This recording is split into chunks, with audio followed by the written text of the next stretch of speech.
দুই নাম্বার রাসূলের সুন্নাত। এই দুইটা জিনিস যদি তুমি আঁকড়াইয়া ধরতে পারো, কোনোদিন তোমার বিপদ আসবে না, বিপদ আসলেও ক্ষতি করতে পারবে না। সুবহানাল্লাহ বেড়ায় না? এই দুইটা জিনিস কি আঁকড়াইয়া ধরতে পারবেন? চেষ্টা করবেন না? কোরআনকে মহাব্বত করবেন।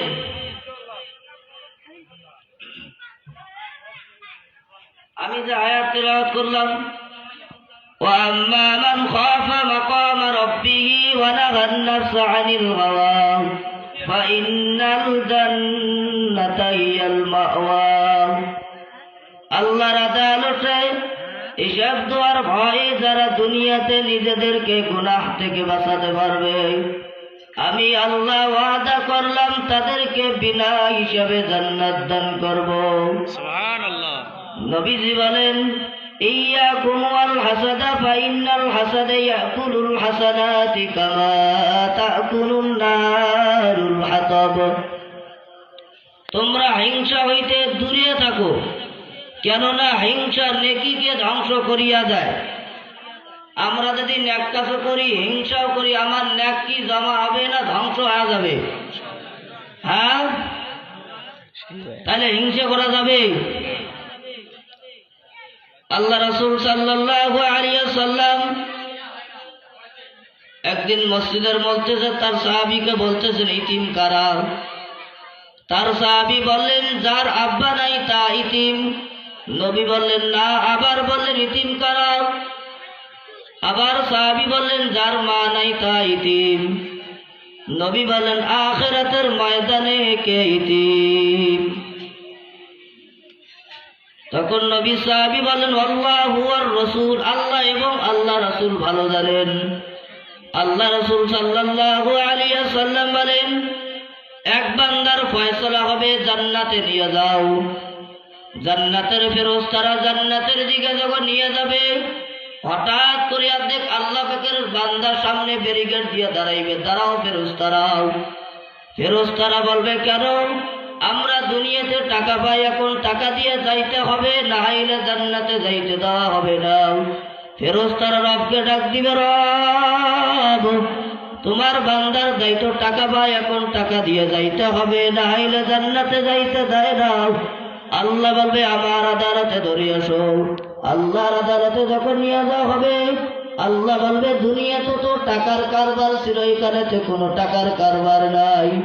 আল্লাহ বলবে, বান্দা এখন পাওনাদারকে ন্যাক দাও, ন্যাক দাও। ন্যাক দিতে দিতে বান্দার ন্যাক শেষ হয়ে যাবে।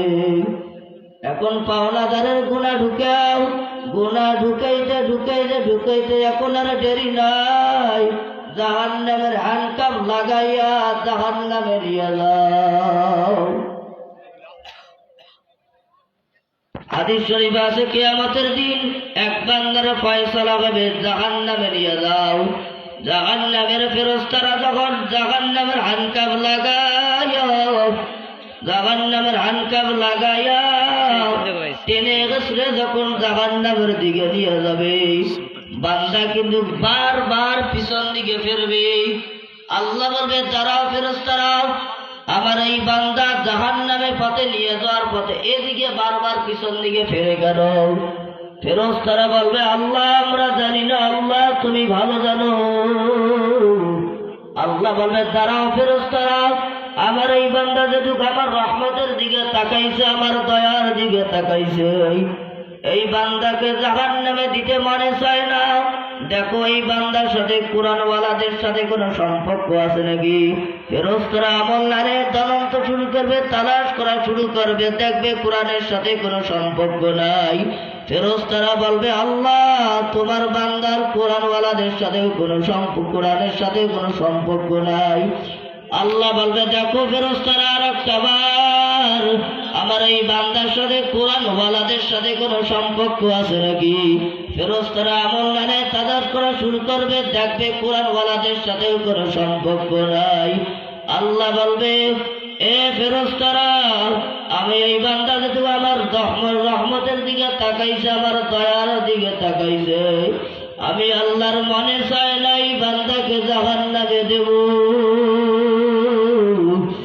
এই বান্দা দেখো শেষবারের মতো আর একটা বার ঘুরিয়া দেখো এই বান্দার এমন একজন বন্ধু আছে নাকি সেই বন্ধুর সাথে কোরআনওয়ালাদের সাথে সম্পর্ক।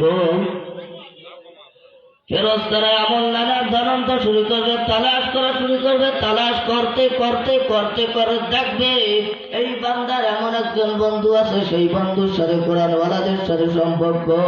ফেরেশতারা বলবে আল্লাহ, হ্যাঁ এবার একটা পাওয়া গেছে। জোরে বলেন না সুবহানাল্লাহ,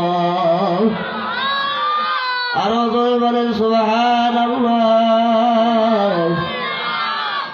ফেরেশতারা বলবে আল্লাহ, তোমার বান্দার এমন একজন বন্ধু আছে সেই বন্ধুর সাথে কোরআনওয়ালাদের সাথে সম্পর্ক।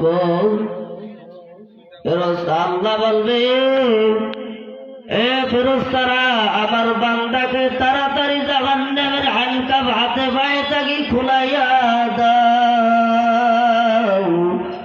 আমার বান্দা যত গুনাহ করিয়াছে জাহান্নামের আসামি হয়ে আছে, দুনিয়াতে তো কোরআনওয়ালাদের সাথে বন্ধু রাখিয়া আছে, এদের কারণে আমি তাদেরকে বিনা হিসেবে জান্নাত দান করলাম। জোরে বলেন না সুবহানাল্লাহ। এদের মহাব্বতের কারণে তাদেরকে আমি মাফ করে দিলাম, এই আলেমের বরকতে তাকে আমি মাফ করে দিলাম। আম্মা জান আয়েশা রাদিয়াল্লাহু তাআলা আনহা বলেন, ইয়া রাসূলুল্লাহ, ইয়া হাবিবাল্লাহ, কোন কষ্ট তোমাকে বারবার কাঁদায় আর আঘাত করে? হযরত মুহাম্মদ সাল্লাল্লাহু আলাইহি ওয়াসাল্লাম বলেন, আয়েশা,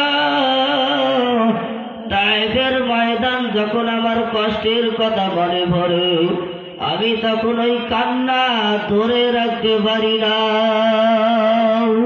ওই তায়েফের ময়দানে যখন আমি কালেমার দাওয়াত দেওয়ার জন্য গেলাম, যখন আমি হেঁটে হেঁটে তায়েফের ময়দানে হাজির হলাম, ওই তায়েফের কাফের বেঈমান মুশরিকরা বাচ্চাদেরকে লেলিয়ে দিল, আমাকে এত পরিমাণ পাথর মারা শুরু করলো। পাথর মারতে মারতে এক পর্যায়ে আমার গায়ের মধ্যে বৃষ্টির মতো পাথর পড়িয়া যায়, বৃষ্টির মতো পাথর পড়ে একদম